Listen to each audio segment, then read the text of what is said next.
اس کے بعد بھی بڑی تنقید کی گئی تھی اور یہ کہا گیا تھا کہ اب از خود نوٹس کا زمانہ بھی چلا گیا اور جو عدلیہ اتنی ایکٹیو تھی وہ بھی اب نہیں ہوگی، لیکن ثاقب نثار صاحب نے اسی تسلسل کو دوبارہ سے قائم کیا۔ اب آنے والی عدلیہ کو، عدالتی جو اس وقت قیادت ہے، اس کو اب کیسا دیکھ رہے ہیں؟ آصف کھوسہ صاحب نے جو تقریر کی تھی جس دن ثاقب صاحب کا ریفرنس تھا، تو اس دن انہوں نے بڑے دو ٹوک الفاظ میں کہا تھا کہ اب ہم ڈیم بنائیں گے پینڈنگ کیسز کے خلاف، اب ہم ڈیم بنائیں گے فریولس لیٹیگیشن کے خلاف، اب ہم ڈیم بنائیں گے جھوٹے گواہوں کے خلاف۔ تو اس سے یہ صاف ظاہر ہو گیا کہ یہ والا جو ڈیم بن رہا ہے کم از کم اس کی حد تک معاملات جو ہیں یہ حکومت کو سونپ دیے جائیں گے، اور اشارہ دے دیا تھا کہ یہ معاملہ جو ہے، یہ کام جو ہے بڑے پولائٹلی اور بڑی فنیس کے ساتھ انہوں نے اس طرف اشارہ دے دیا تھا کہ ثاقب صاحب کا جو ایک ایجنڈا تھا جس طرف وہ چل پڑے تھے، غالباً کھوسہ صاحب جو ہیں وہ اس سے متفق نہیں ہیں، اور انہوں نے بہت ہی ٹیمپریٹ لینگویج میں اور بڑے شستہ طریقے سے اس طرف اپنی تقریر میں ذکر کر دیا تھا کہ آئندہ ان کا جو لائحہ عمل ہوگا، ان کا جو فوکس ہوگا وہ عدالتی نظام کو درست کرنا ہے، ڈیلیز کو جو ان کا سدباب ڈھونڈنا ہے کہ کسی طرح یہ ڈیلیز نہ ہو۔ لیکن عرفان صاحب یہ ہوگا کیسے؟ یہ ممکن کیسے ہوگا جب ہم بات کرتے ہیں مقدمات کی؟ اگرچہ ثاقب نثار صاحب جب آئے 32,000 مقدمات زیر التوا تھے، 40,000 پہ چھوڑ کے گئے، 8,000 کا اضافہ کر کے گئے، لیکن ججز کی تعداد میں کمی، سٹاف کی کمی، پراسیکیوشن کے حوالے سے جو بہت سی ڈیلے ٹیکٹسز، پھر وکلاء کی طرف سے ٹیکٹس کے طریقے استعمال کرنا، یہ سب کچھ کی موجودگی میں ممکن کیسے ہو سکے گا مقدمات کو کوئکلی جو ہے اس کو نمٹا دینا؟ ہاں، یہ بڑا میمتھ ٹاسک ہوگا۔ ایک تو اس کی وجہ یہ ہے کہ باوجود اس کے کہ آصف کھوسہ صاحب کی کمپیٹنس پہ تو کوئی شک نہیں ہے، لیکن ان کا پیریڈ جو ایک تو 11 ماہ کا ہے، اس 11 ماہ میں وہ کتنا کچھ کر سکیں گے۔ اور یہ بھی ایک فیکٹ ہے کہ ہمارے یہاں جو نئی آئینی ترمیم آئی ہے جس کے تحت سینئر موسٹ جج کا چیف جسٹس بننا ضروری ہے، اس میں پرابلم یہ آتی ہے کہ سینئر موسٹ جج کا اگر وقت تھوڑا رہ جائے تو وہی چیف جسٹس کئی دفعہ ایک کیس میں تو 22 دن کے لیے ایک چیف جسٹس آئے، ایک کیس میں 6 ماہ کے لیے آئے۔ تو یا تو آئین میں کوئی ایسی ترمیم کی جائے کہ جو شخص بھی اپنے ریٹائر ہونے سے پہلے چیف جسٹس بن جائے تو اس کا ایک ٹینیور فکس کر دیا جائے، جس طرح کہ آرمی چیف کے 3 سال ہیں۔ پاکستان کانسٹیٹیوشن میں بھی پہلے یہی ہوتا تھا کہ 3 سال کا ٹینیور تھا چیف جسٹس آف پاکستان کا، یا 4 سال کا ٹینیور کر دیں، وہ ایک فکس ٹینیور کر دیں تاکہ چیف جسٹس اگر ایک پالیسی کو لے کے چلے ہیں تو پھر وہ، کیونکہ بہت سارا کام جو چیف جسٹس کا جو ایکسٹرا ہوتا ہے اس میں وہ ایڈمنسٹریٹو معاملات اور پھر کچھ ان کے جو بینچز بنانے کے اختیارات وغیرہ، تو وہ ایک اضافی ڈیوٹیز ہوتی ہیں چیف جسٹس کی، جس کی وجہ سے کہ چیف جسٹس زیادہ بہتر طریقے سے اکوپ ہوتے ہیں بہت ساری چیزیں کرنے کے۔ تو ان کے ایک تو ٹینیور کو، اس چیز کو دیکھا جائے کہ آیا یہ ٹینیور جو ہے اس کو فکس کیا جائے کہ نہ۔ دوسرا آپ نے فرمایا کہ یہ کیسے ممکن ہوگا۔ سب سے پہلی چیز تو یہ ہے کہ عدالتوں کو اور سپریم کورٹ کو خاص کر اپنا کام کرنا چاہیے، دوسرے اداروں کا کام کرنے کی کوشش نہیں کرنی چاہیے، کیونکہ اپنا اتنا بیک لاگ ہے، جب وہ دوسرا کام چھوڑ دیں گے اور اپنا کام شروع کریں گے تو نیچرلی ان کے پاس زیادہ وقت ہوگا کہ اپنے کام کو اٹینڈ کر سکیں۔ اور اس طرف جیسے میں نے کہا کہ نئے چیف جسٹس صاحب نے اشارہ بھی کیا۔ دوسری بات یہ ہے کہ آپ نے بات کی پروسیکیوشن کی اور آپ نے بات کی انویسٹیگیشن کی، تو آپ کی جو عدلیہ ہے وہاں پہ بھی ہمیں بہت کمپیٹنٹ عدلیہ چاہیے، اور ایسی عدلیہ چاہیے جو کہ پوری ہماری جو آل سٹیک ہولڈرز ہیں، تمام سیاسی گروپس جو ہیں، وہ جو پارلیمنٹ ہے، وہ ان میں ایک کنسنسس ہونا چاہیے اس عدلیہ کے لیے، تاکہ ایک کمپیٹنٹ عدلیہ جو ہے وہ تشکیل پائے، اور ہمارے احتساب کے ادارے جو ہیں وہ بھی کنسنسس کے ساتھ، اور احتساب کے قوانین بھی کنسنسس کے ساتھ آنے چاہیے۔ جب وہ چیز ہوگی، جب ریکوزٹ لیول آف کمپیٹنس ہوگا، تو پھر آٹومیٹکلی پروسیکیوشن جو ہے وہ بھی کمپیٹنٹ لوگوں پہ مشتمل ہوگی، اور انویسٹیگیشن والے بھی اس چیز کا خیال رکھیں گے کہ بھئی اوپر جو ٹاپ عدلیہ ہے بڑی کمپیٹنٹ ہے۔ لیکن جہاں امپریشن یہ ہو جائے کہ اوپر کمپیٹنس جو ہے اس کا فقدان ہے، تو اس سے لیٹیچیوڈ مل جاتا ہے پروسیکیوٹرز کو اور انویسٹیگیٹرز کو، اور اس میں پھر سارے کا سارا نظام سفر کرتا ہے۔ تو یہ تمام جو چیزیں ہیں یہ پارلیمنٹ میں قانون سازی کے ذریعے اگر انیشیٹ کی جائیں اور ساتھ ساتھ کورٹس جو ہیں وہ بھی اس ساری چیز کو اپنا کام پہ زیادہ فوکس دیں، زیادہ وقت دیں اور دوسروں کا کام نہ کریں، تو یہ بالکل اچیویبل ہے۔ اور پھر جو ایک آخری بات کہ یہ جو جوڈیشل پریسیڈنٹس میں جو بہت سارا تضاد پیدا ہو گیا جس کی وجہ سے کہ عدلیہ پہ بہت سی تنقید بھی آئی ہے، ان کو بھی اگر ریوزٹ کیا جائے تو میرا خیال ہے کافی امپروومنٹ ہو سکتی ہے سسٹم میں۔ ٹھیک ہے، میں آپ کی طرف واپس آتا ہوں۔ عرفان قادر صاحب، علی احمد کر صاحب بھی ہمارے ساتھ موجود ہیں، سابق صدر سپریم کورٹ بار کے۔ کر صاحب بہت شکریہ پروگرام میں وقت دینے کا۔ یہ بتائیے گا کہ جو ابھی نئے چیف جسٹس پاکستان آئے آصف سعید کھوسہ صاحب، انہوں نے اپنی پالیسی بڑی واضح کر دی ہے۔ ابھی عرفان قادر صاحب جو بات کر رہے تھے کہ عدلیہ کو بھی سوچنا پڑے گا کہ عدلیہ کا جو اپنا کام ہے اسی پہ اگر عدلیہ فوکس کرے گی تب بھی جا کے عدلیہ کی رسپیکٹ بھی بڑھ سکتی ہے، مقدمات بھی نمٹائے جا سکتے ہیں اور تمام ادارے اپنی حدود میں رہ کر کام بھی کر سکتے ہیں۔ کیا آپ سمجھتے ہیں کہ کہیں نہ کہیں ماضی میں افتخار چوہدری صاحب نے جب از خود نوٹس لیے اس پہ بھی بڑی تنقید ہوئی، ثاقب نثار صاحب کا دور گزرا، آج بھی ان کے اوپر بڑی تنقید کی جا رہی ہے، تو عدلیہ جب ان معاملات میں جو خاص طور پہ عوامی مسائل ہیں اس پہ اگر توجہ نہیں دے گی تو کیا آپ سمجھتے ہیں کہ حکومت کے اوپر اس سارا کچھ چھوڑ دینا چاہیے؟ دیکھیں نا، السلام علیکم، جیسے آپ نے کہا کہ مجھے بڑی حیرانی ہوتی ہے کہ ثاقب نثار صاحب اتنے پڑھے لکھے اور چیف جسٹس کے اعلیٰ منصب پہ جو ہے فائز ہوئے، انہوں نے بھی چودھری افتخار صاحب کی جو بھی پریسیڈنٹ یہ جو ایرا تھا اس سے بجائے کوئی اچھے کے بجائے انہوں نے ٹریڈیشن کو جو ہے انہوں نے فالو کیا۔ نتیجہ یہ نکلا کہ ہمیشہ میں کہتا رہا ہوں کہ چودھری افتخار صاحب کو بھی سو موٹو ایکشن کے جب اس سے کچھ نہیں ملا، اسی طرح ثاقب نثار صاحب کو بھی کچھ نہیں ملا۔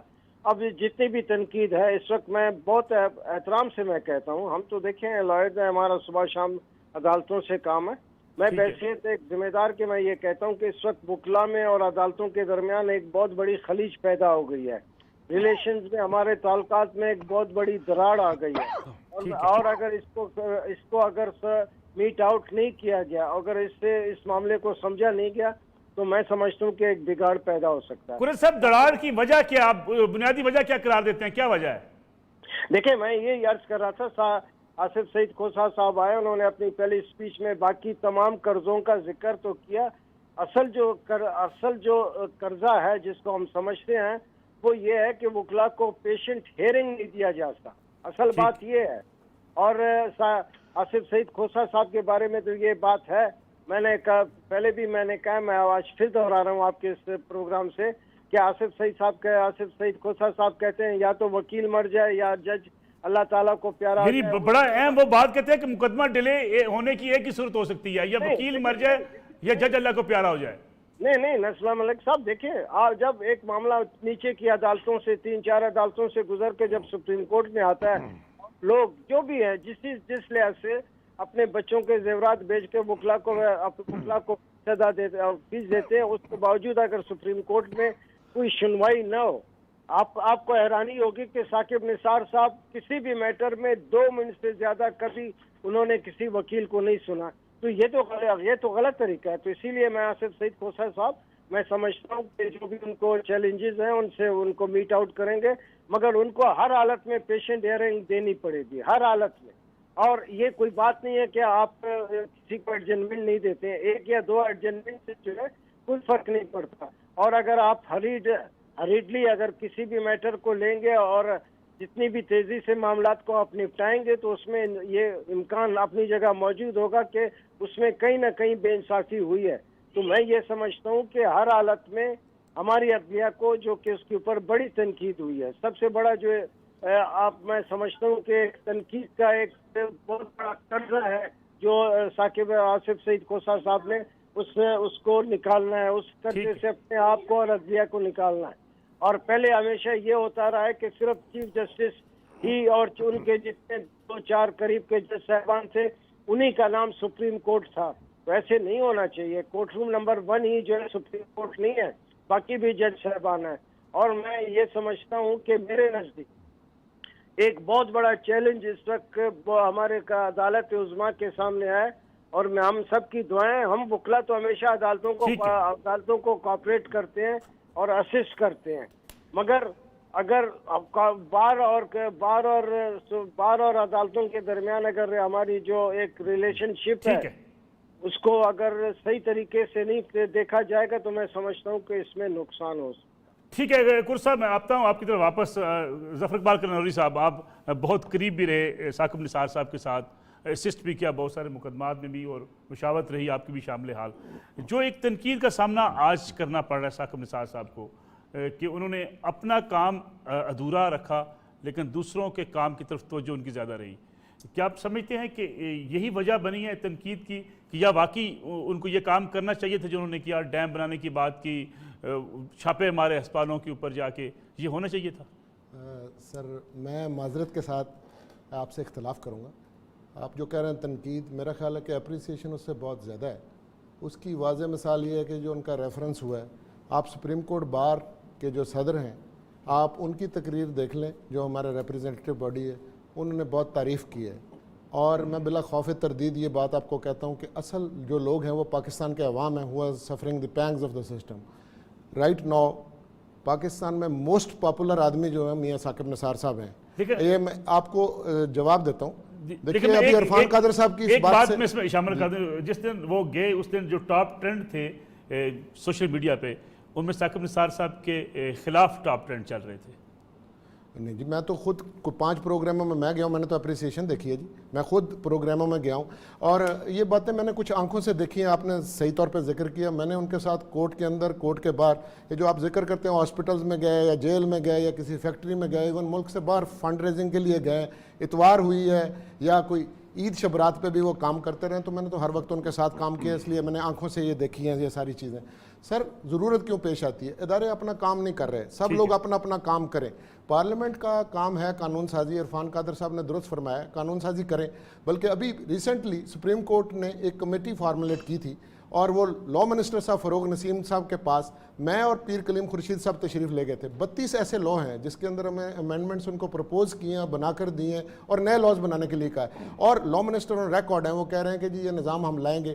مجھے پکا یقین اگر وہ سسٹم آ گیا تو 6 مہینے کے اندر جو ہے سول مقدمہ جو ہے ہو جائے گا، لیکن یہ سب لوگ تو آپس میں لڑتے رہتے ہیں۔ اب ہر ایک کا جو کام ہے، اگر وہ ثاقب نثار صاحب نے کچھ اور نہیں کیا، انہوں نے کہا کہ اپنا اپنا کام کرو۔ اب میں آپ کو موٹی موٹی باتیں بتاتا ہوں جو وہ کر چکے۔ دیکھیے انہوں نے 7,500 مقدمہ بینچ نمبر 1 پہ آرڈنری لوگوں کا نپٹایا ہے، 1,24,000 ہیومن رائٹس کے کیسز جو ہیں نپٹائے ہیں۔ انہوں نے ہیلتھ سیکٹر کے اندر، ایجوکیشن سیکٹر کے اندر، دیکھیں جعلی دودھ مل رہا تھا، یہاں پہ پانی جو ہے لوگوں کو لوٹا جا رہا تھا، اس کے اوپر کام کیا۔ اسکولوں کی فی کا مسئلہ ہے، نارکوٹکس جو اسکولوں کے اندر ملتے ہیں ان کے بارے میں کام کیا۔ آپ یہ دیکھیں کہ آج ہاسپٹلس کے اندر جو چارجز ہیں وہ کتنے کم ہو چکے ہیں، کتنے لوگوں کا علاج۔ مجھے تو وہ لوگ بھی یاد آتے ہیں، ایک خاتون جو بیچاری قوت گوئی سے محروم ہے، وہ آ کے جب سن سکتی ہے اور بول سکتی ہے تو وہ ثاقب نثار صاحب کو ہاتھ اٹھا کر دعائیں دیتی ہے۔ میں اس یتیم بچوں کی ماں عورت کو دیکھتا ہوں جو خود بھی بیوہ ہے، جس کا 1,40,00,000 روپیہ ہمارے خزانے سرکار سے لوگ لوٹ کے لے گئے۔ میں ان پینشنر حضرات کو دیکھتا ہوں، میں آپ کے ورکنگ جرنلسٹ کو دیکھتا ہوں، میں جاتا رہا ہوں ان کے ساتھ۔ یہ جو کیمرہ والے جو سڑک کے اوپر کھڑے ان کے حق میں نعرے مانتے ہیں، ان کی وہ آواز بن گئے۔ تو یہ ویکیوم کہیں نہیں رہتا، اپنا اپنا کام کریں۔ ہاں کھوسا صاحب کے لیے کچھ ایسے ٹاسک ہیں، ہمیں بڑی امید ہے آپ ان کی تقریر کو غلط انٹرپریٹ کر رہے ہیں۔ میں سمجھتا ہوں وہ از خود نوٹسز جو ہیں، پہلی تو بات یہ کہ ٹوٹل از خود نوٹسز جو ثاقب نثار صاحب نے لیے ان کی تعداد صرف 76 ہے۔ یہ باقی جو کیسز ہیں نا اوریجنل جورسڈکشن کے، ہیومن رائٹس، وومن رائٹس، اور لوگ ان کو بھی از خود نوٹس لے لیتے ہیں، تو ان میں سے وہ بیشتر اب نپٹا کے گئے ہیں۔ اور اس سے پہلے بھی زلہ صاحب نے یہ اسٹوڈنٹ کا کیس کیا، برک کلنز کا کیس کیا، بڑے بڑے ڈیسنٹ مقدمات جو ہیں افتخار چودھری صاحب نے بھی کیا۔ جوڈیشل ریسٹرینٹ کا بھی ایک پرنسپل ہے، بیلنس ہونا چاہیے۔ لیکن افتخار چودھری صاحب کے بعد والی جو سپریم کورٹ تھی وہ تو ایسے لگتا تھا مر گئی ہے۔ آپ پٹرول جتنا مرضی مہنگا کر دیں، لوگوں کے اوپر جتنا مرضی قرام لیں، تو کسی نے تو سننی ہے۔ کوسا صاحب نے اگلے دنوں میں ایک بات کی ہے، سی پیک کی کانفرنس ہوئی، اس کا یہ کمنے کیا ہے، وہ کہتے ہیں کہ جی 3 ٹیئرز جو ہے نا ان پر جا کے سارا کام ہو جانا چاہیے۔ اگر لوور کورٹس کام کر رہی ہیں اور ہائی کورٹ تک ہو جائے تو امریکہ کے اندر سپریم کورٹ خالی پڑی ہے, انڈیا میں خالی پڑی ہے, تو باقی تو لوگ لوڈ کام آتا نہیں ہے. کرتے, تو اب ویکیوم میں جب ایک بندہ کام کرے گا باقی لوگ کام نہیں کرتے, تو یہ تنقید بجا ہے. لاز میں بھی امینڈمنٹس ہونی چاہیے اور سب کو کام کرنا چاہیے, تو چیزیں بہتر ہو جائیں گی. ٹھیک ہے کلنو صاحب, مجھے ایک بریک لینی ہے, بریک سے واپس آئیں گے. جو چیزیں آپ نے رکھی کہ انسانی حقوق کے کیسز, باقی کیسز از خود نوٹس کے ساتھ ان کو مکس کر کے نہیں دیکھا جانا چاہیے, یہ سوالات رکھتے ہیں عرفان قادر صاحب کے سامنے بھی اور اپنے دیگر پینلسٹ کے سامنے بھی, کہ آخر اگر فیسوں کا اضافے کا معاملہ ہو, اگر عوام کو ادویات جعلی مل رہی ہوں, تو کیا پھر سپریم کورٹ کو بھی خاموش رہنا چاہیے, یا سپریم کورٹ نے جو کچھ کیا وہ درست اقدام تھا؟ اس پہ بات کرتے ہیں آفٹر شارٹ بریک. پروگرام میں ایک بار پھر خوش آمدید. عرفان قادر صاحب, جو کلانوری صاحب نے بات کی کہ 1,24,000 مقدمات انسانی حقوق کے, لیکن صرف 67 از خود نوٹس, اور جب انسانی حقوق کے مقدمات آئیں گے تو کیا چیف جسٹس پاکستان کو اپنا کردار ادا نہیں کرنا چاہیے؟ اور پھر یہ کہ ایک سال میں اگر اتنے مقدمات نمٹ جائیں تو یہ تو لوگوں کے لیے آسانی کا باعث بنتے ہیں. یہ کلانوری صاحب جو فرما رہے ہیں بالکل ان کا یہ پرسیپشن ہے, اور ان کے سامنے ضرور ایسے کیسز آئے ہوں گے جہاں پہ کہ بہت سارے لوگوں کی پرابلمز کو بھی انہوں نے چیف جسٹس صاحب نے ایڈریس کیا ہوگا, اور ہوئی بھی ہیں پرابلمز ایڈریس بہت سارے لوگوں کی. فار ایگزامپل اسکولوں کے معاملے میں جو انہوں نے آرڈر کر دیا تھا کہ ان کی فیسیں جو ہیں وہ کم کر دی جائیں, اور وہ فیسیں کم ہو, اس کے اوپر امپلیمنٹ کرنے کی انہوں نے کافی کوشش بھی کی تھی. اب کب تک وہ رہے گا, لیکن انہوں نے بالکل فیسیں کم کی تھیں, جو کہ بہت سارے پیرنٹس جو افورڈ نہیں کرتے تھے اس بات پہ بہت خوش تھے. لیکن بات یہ ہے کہ جہاں انہوں نے اسکولوں کو ریگولیٹ کیا, وہاں فیسوں کو ریگولیٹ کیا, ان کو کم کرنے کی کوشش کی, وہاں پہ ڈاکٹرز کی فیس کو تو وہ نہیں چھیڑ سکے, وکلا کی فیس کو تو وہ نہیں چھیڑ سکے, وہاں پہ پیٹرول کے نرخ تو وہ نہیں کم کر سکے. میں سمجھتا ہوں کہ مفاد عامہ میں جو سب سے بڑا مفاد عامہ کی چیز ہوتی ہے وہ ڈیو پروسیس ہوتا ہے. وہ جب ڈیو پروسیس سے ہٹ گئے اور مفاد عامہ کو انہوں نے سمجھا کہ ڈیو پروسیس سے ہٹ کے اگر اس کو ایڈریس کریں گے تو یہ چیز جو ہے میں سمجھتا ہوں وہ آئین میں جو حدود و قیود تھیں عدلیہ کے لیے, فار ایگزامپل انہوں نے عدالت کے باہر بھی ایک عدالت لگانی شروع کر دی. ججز جو ہیں ان کا کام ہے عدالت کے اندر بیٹھ کے جوڈیشل کام کرتے ہیں, وہ سڑکوں پہ نکل گئے اور انہوں نے اسکولوں کے معائنے شروع کر دیے, ہسپتالوں کے معائنے شروع کر دیے, انہوں نے دوسرے اداروں کے معائنے شروع کر دیے, اور پرائیویٹ اور پبلک انٹرپرائزز میں جا کے تو ان کے معاملوں کو بھی ریگولیٹ کرنے کی کوشش کی. تو یہ تمام چیزیں جو ہیں یہ ان کے کوڈ آف کانڈکٹ کے مطابق جوڈیشل ورک میں نہیں آتی, اور وہ یہ نہیں کر سکتے تھے. اور وہ ان اے وے وہ جو آئین میں لکھا ہے کلاس 2 آف آرٹیکل 175 میں کہ نو کورٹ شیل ہیو جورسڈکشن ٹھیک which is not conferred on it by the constitution and the law, یعنی کہ کسی عدالت کو کوئی اختیار ایسا حاصل نہیں ہوگا جو کہ اس کو آئین یا قانون نے تفویض نہ کیا ہو. جسٹس افتخار چودھری صاحب نے جس جوڈیشل ایکٹیویزم کا ابتدا کی تھی, انہوں نے اس کی انتہا بھی کر دی اور جوڈیشل ایکٹیویزم سے نکل کے جوڈیشل اوور ریچ کا اور شدید جوڈیشل اوور ریچ کا شکار ہوئے. اور غالباً اسی وجہ سے جو موجودہ چیف جسٹس ہیں ان کو یہ کہنا پڑا کہ اب ڈیم ہم اور طرح کے بنائیں گے, اور وہ ہم انصاف کے رستے میں جو رکاوٹیں ہیں ان کے خلاف ڈیم بنائیں گے. ٹھیک ہے. رشید رضوی صاحب, سابق صدر سپریم کورٹ بار ایسوسیشن کے سینئر قانون دان. رشید رضوی صاحب, یہی سوال میں آپ کے سامنے رکھنا چاہوں گا کہ تنقید بھی ہوگی ثاقب نثار صاحب کے اس مدت کے اوپر کہ جس دورانیے کے دوران انہوں نے جو کچھ کیا, جس انداز سے انہوں نے اپنے عہدے پر ہوتے ہوئے اپنے اختیارات کا بھی استعمال کیا. بعض لوگوں کی رائے ہے کہ ان کو نہیں کرنا چاہیے تھا, سڑکوں پہ چیف جسٹس پاکستان کو نہیں جانا چاہیے تھا, چھاپے نہیں مارنے چاہیے تھے, عدالت کے اندر رہ کے عدلیہ کو اپنے فیصلے کرنے چاہیے تھے.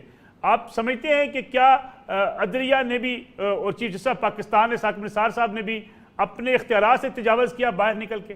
ایک بات تو یہ آتی ہے کہ وہ شام کو 4 بجے تک کیس چلاتے تھے, ان کے پاس 18 سے 20 کبھی 22 جو ہے وہ ریگولر بورڈ میں کیسز بھی لگے ہوتے تھے, جس میں لیو ٹو اپیل اور پھر اپیلیں لگی بھی ہوتی تھی, ریویو پٹیشنیں ہوتی تھی. وہ مشکل سے 1 گھنٹے سوا گھنٹے میں فارغ کر دیتے تھے, اور پھر سارا دن جو ہے یا تو ہیومن رائٹ کیسز چلتے تھے یا سو موٹو کیسز چلتے تھے, یا کانسٹیٹیوشن پٹیشن جو 184(3) کی لوگ جو فائل کرتے ہیں وہ چلتی تھی. تو لوگوں کو یہ گریوانس ہے اور حق بجانب ہے. میں سمجھتا ہوں میں ان کے ساتھ کھڑا ہوں جب وہ یہ کہتے ہیں کہ انہوں نے پروفیشنل, میں تو یہاں تک کہتا ہوں کہ ہم سے اس ایکٹیویٹیز کی وجہ سے, اس ایکٹیویزم کی وجہ سے ایک بہت اچھا جج ہم سے چھین لیا گیا.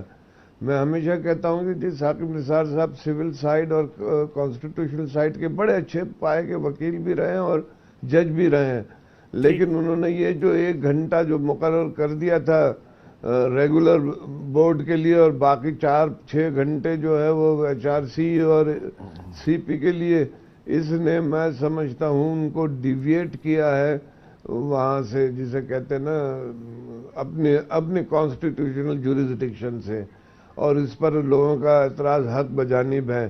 پھر اب دیکھیں انڈیا میں بھی اس کا زیادہ رواج ہے.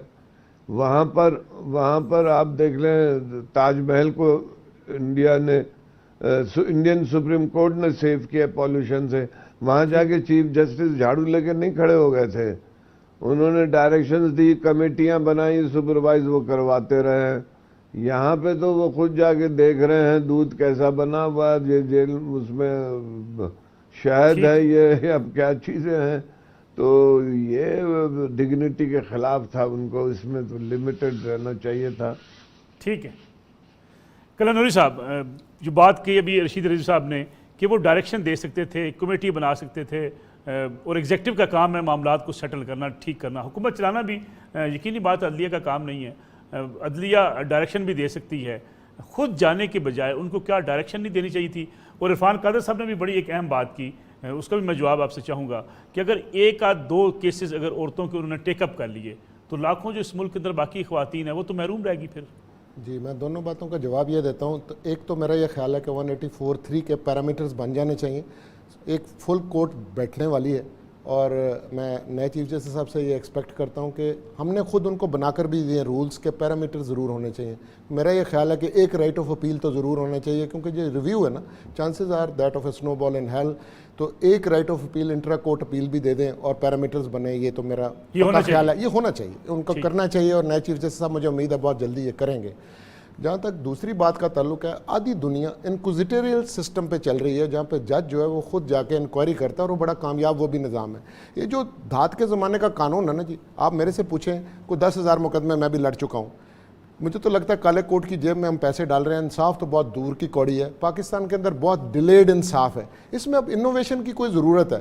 اب چیف جسٹس صاحب نے یہی سوال اٹھایا, کیا وکلاء کی اتنی بھاری فیسیں وہ کم کر سکے؟ وہ کرنی چاہیے. سر دیکھیے سر, وہ بشری تقاضے ہوتے ہیں, وہ نعوذ باللہ کوئی پیغمبر تو نہیں تھے, انسان سے غلطیاں ہوتی ہیں. وہ کہتے ہیں جی ہم سہل طلب کون سے فرحات تھے, لیکن اب شہر میں تیرے کوئی ہمسا بھی کہاں ہے. بات یہ ہے کہ انہوں نے باہر نکل کے ایک اننگز کھیلی ہے, اس کا یہ نتیجہ ہوا کہ چیزیں سینسٹائز ہوئی ہیں. اب یہ دیکھیں کہ آپ ڈیم کی بات کر رہے ہیں, لوگوں کا یہ خیال ہے جی ڈیم نہیں, یہ ڈیم اس ملک کے اندر اب بننا ہے کیونکہ لوگ سینسٹائز ہو گئے. مجھے ایک اور بریک لینی ہے, بریک سے واپس آئیں گے تو اس پہ بھی بات کریں گے کہ دور تو ان کا گزر چکا, تاریخ لکھی جا رہی ہے, اور تاریخ افتخار چوہدری صاحب کی بھی لکھی گئی تھی, لیکن ہم نے دیکھا کہ افتخار چوہدری صاحب جب موجود تھے بڑی تعریفوں کے پل باندھے گئے, لیکن اس کے بعد جتنی تنقید کا سامنا انہیں کرنا پڑا شاید عدالتی تاریخ میں بہت کم ججز کو کرنا پڑا ہے. اس پہ بات کرتے ہیں آفٹر شارٹ بریک.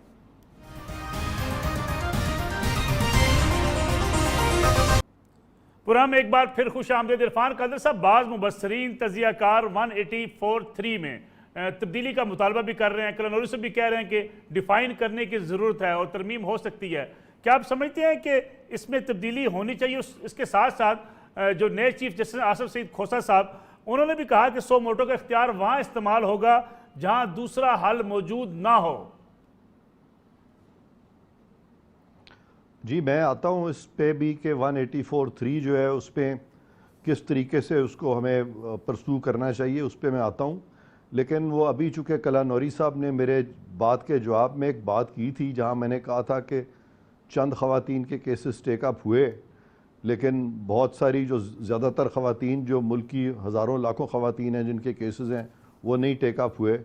تو انہوں نے کہا کہ نہیں بہت ساروں کے ٹیک اپ ہوئے ہیں, اور انہوں نے پھر مثال صرف عائشہ احد کی کیس کی دی. تو میں آپ سے یہ چاہوں گا کہ آپ کلن نوری صاحب سے ضرور پوچھیے گا کہ عائشہ احد کے کیس میں ان کی دادرسی کیا ہوئی، عائشہ احد کی وہ کیا آرڈر تھا، اور اگر آپ نصر اللہ ملک صاحب عائشہ احد صاحبہ کو بھی اگر آپ بلائیں کسی پروگرام میں، یا حمزہ صاحب کو بھی بلائیں اور ان سے بھی پوچھیں کہ آپ کی کوئی دادرسی ہوئی تھی، یا دونوں سے پوچھیں کہ ان کی کیا دادرسی ہوئی تھی، وہ آرڈر کیا ہوا تھا یہ. ہاں تو یہ میں یہ چاہ رہا ہوں کہ یہ بھی پھر پتہ چلے کہ بھئی اتنا زبردست آرڈر جو مفاد عامہ میں تھا تو عوام کو تو پتہ چلنا چاہیے.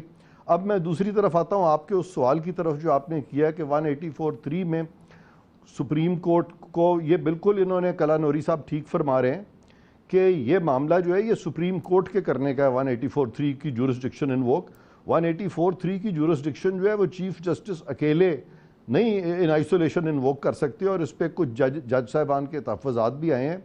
اور میں تو یہ خود 7-8 سال سے یہ کہہ رہا ہوں کہ اس کے بارے میں یہ تمام جو جوڈیشل پریسیڈنٹس بہت سارے قائم ہوئے ہیں ان کو ریوزٹ کرنا چاہیے. اور جیسے انہوں نے اچھا سجیشن دیا ہے کہ فل کورٹ بیٹھے اور وہ تمام ایسے پریسیڈنٹس جہاں کے ان آئسولیشن چیف جسٹس صاحب نے کوئی اقدامات کیے ہیں ان تمام آرڈرز کو ریکال کریں، اور ان تمام آرڈرز کو بھی ریکال کریں جہاں پہ کہ لوگوں کو اپنے اپنے سرکاری عہدوں سے ہٹا دیا گیا ہے، نکال دیا گیا ہے، اور ان کو سنا نہیں گیا، ان کو ڈیو پروسیس بھی نہیں دیا گیا. اور جبکہ نارمل لیگل جو چینلز تھے، جب نارمل لیگل فورمز اویلیبل تھے تو وہاں سپریم کورٹ کے آنے کی ضرورت نہیں تھی. لیکن 184(3) میں تبدیلی پارلیمنٹ کر سکتی ہے عرفان قادر صاحب؟ جی بالکل کر سکتی ہے. 184(3) میں کانسٹیٹیوشنل امینڈمنٹ کے ذریعے کی جا سکتی ہے. آلریڈی 184(3) کے پیرامیٹرز جو ہیں کلاس 2 آف آرٹیکل 175 میں بیان کیے ہوئے ہیں، لیکن عدالتوں کے یکے بعد دیگرے ایسے فیصلے آئے ہیں جس سے کہ ساری صورتحال بڑی ایمبیگوس، مبہم ہو گئی ہے، اور اس ابہام کو دور کرنے کے لیے قانون سازی بھی ہو سکتی ہے، اور اس ابہام کو دور کرنے کے لیے آئین میں ترمیم بھی ہو سکتی ہے. ٹھیک ہے. رشید رضوی صاحب، جوڈیشل ایکٹیویزم کا لفظ ہمارے یہاں منفی طور پر استعمال کیوں ہوتا ہے؟ کیونکہ ایک حکمران کام نہ کر رہے ہوں، جب ملک کے دیگر ادارے کام نہ کر رہے ہوں تو جوڈیشل ایکٹیویزم پیدا ہوتا ہے، نیچر امر ہے. تو اس کو اس منفی اصطلاح کے طور پر استعمال کیوں کیا جاتا ہے؟ یہ میں سمجھتا ہوں کہ جو جورسڈکشن کے بیونڈ ہے سپریم کورٹ کے 184(3) کے، اس کو آپ جوڈیشل ایکٹیویزم میں نہ لائیں. وہ تو پھر میں سمجھتا ہوں ایک اللیگل آرڈر ہے. جیسے یہ کہہ رہے تھے عرفان قادر صاحب کی جی سب ریوزٹ ہونے چاہیے.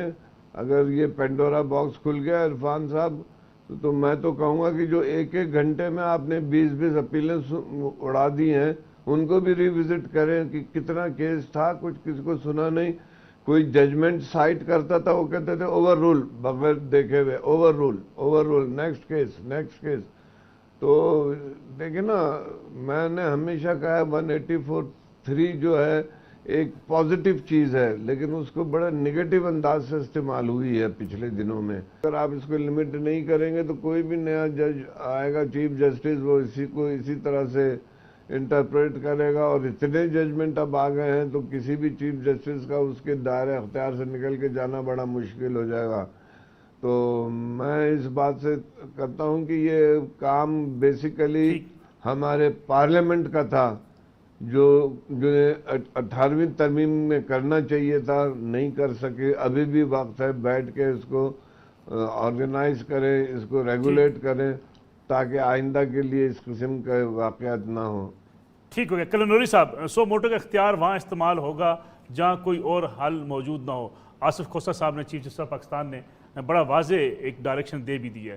حل جب موجود ہیں تو پھر سو موٹو لینے کی ضرورت کیا ہے؟ حل تو بے شمار ہے، حکومت موجود ہوتی ہے. سر یہ اتنا سمپل نہیں ہے، یہ گرے ایریا ہے.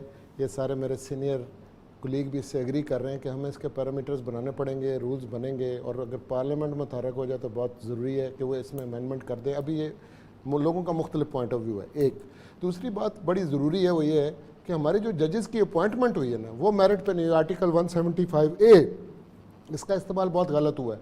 آپ سپریم جوڈیشل کونسل کے ذریعے سے لوگوں کو نکال سکتے ہیں، وہ نکالا نہیں. بیک جنبش قلم ایک بہت بڑی تعداد میں ججز کو نکالا. پھر جو نئے بھرتی کیے وہ میرٹ پہ نہیں تھے. ماننا پڑے گا بتدریج ڈیٹیریشن ہوئی. اچھے ججز آئے ہیں لیکن وہ کم ہیں، اور وہ سب چیف جسٹس اس کے اندر شامل ہیں. سپریم جوڈیشل کونسل کی اپنی جو کارروائی ہے اس کے اوپر بہت سارے سوالیہ نشان ہیں. ثاقب نثار صاحب ایک بڑے اچھے سول میٹرز کے اور جو ہے وہ جج تھے.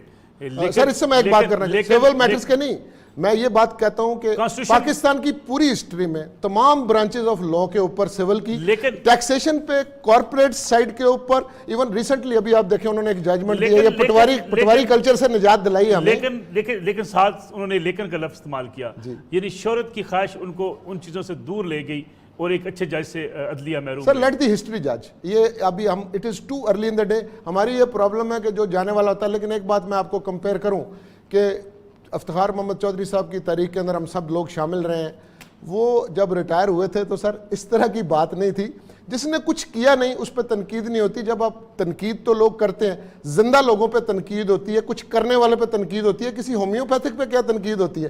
فار اینڈ اگینسٹ اچھے کام بھی ہوئے ہوں گے، برے بھی ہوئے ہوں گے، لیکن اوور آل اگر دیکھا جائے تو انہوں نے میجورٹی، اگر 10 پوائنٹس ہیں ان میں سے میں 8 ثاقب نثار صاحب کو دوں گا، which is a very very good achievement. آپ کسی جگہ پہ آئے کئی گئے، you should make your presence felt and this man has made his presence felt. Colonel صاحب تھینک یو ویری مچ، آپ نے وقت دیا، ہمارے ساتھ موجود تھے عرفان قادر صاحب، آپ کا بہت شکریہ. رشید رضوی صاحب اور علی احمد کرد صاحب آپ نے ہمیں جوائن کیا تھا، آپ کا بہت شکریہ. ناظرین یہ آج کا پروگرام تھا. عدلیہ اب ایک نئے موڑ میں داخل ہو چکی ہے، اور نیا موڑ کیا ہے جو آصف سعید کھوسہ صاحب نے بڑے واضح انداز میں بیان کر دیا کہ انہیں ڈیم تعمیر کرنا ہے ان چیزوں کے خلاف، مقدمات کے ڈیلے کے خلاف، جعلی شہادتوں، جھوٹی گواہیوں کے خلاف. اور میرے خیال میں یہ سب سے بڑا مسئلہ اس وقت ہماری عدالتوں کے اندر یہی ہے. لوگ انصاف مانگنے کے لیے کہاں جائیں گے؟ عدالتوں کے پاس. اور عدالتیں اگر بر وقت انصاف نہیں دیں گی تو پھر ایسے انصاف کا کوئی فائدہ نہیں ہوتا. آصف سعید کھوسہ صاحب کا عزم اور ان کی ڈائریکشن میرے خیال میں اب عدلیہ کی نئی تاریخ کو بالکل واضح کر رہی ہے. یہ آج کا پروگرام تھا. نصرہ ملک کو اجازت دیجیے. اللہ حافظ.